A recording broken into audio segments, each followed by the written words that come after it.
காதல் ஜோடிகளை தேடி தேடி வந்து வலுக்கட்டாயமாக தாலி கட்ட வைக்கும் அமைப்பு.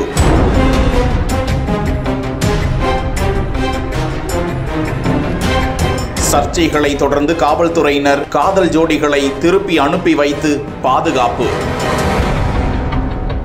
உலகம் முழுவதும் இன்று காதலர் தினம் கோலாகலமாக கொண்டாடப்பட்டது. இந்த நிலையில் காதல் ஜோடிகள் சுற்றுலா தலங்கள், பூங்காக்கள், திரையரங்குகள், பல கோவில்களுக்கும் சென்று தங்களது அன்பை வெளிப்படுத்தி வருகிறார்கள். இந்த நிலையில்தான் உலக புகழ்பெற்ற தஞ்சை பெரிய கோவிலில் இந்து மக்கள் கட்சி சார்பில் காதல் ஜோடிகளை தேடி தேடி சென்று அவர்களை தாலி கட்ட வைக்கும் போராட்டத்தை நடத்தியதால் பரபரப்பு நிலவியது. தகவல் அறிந்து காவல்துறையினர் அந்த பகுதியில் குவிக்கப்பட்டு அங்கு வந்த அந்த அமைப்பினரை தடுத்து நிறுத்தியதோடு கோவிலுக்குள் காதலர்களையும் அனுமதிக்காமல் பாதுகாப்போடு அவர்களை திருப்பி அனுப்பிய காணொளியை தான் பார்த்து கொண்டிருக்கிறோம்.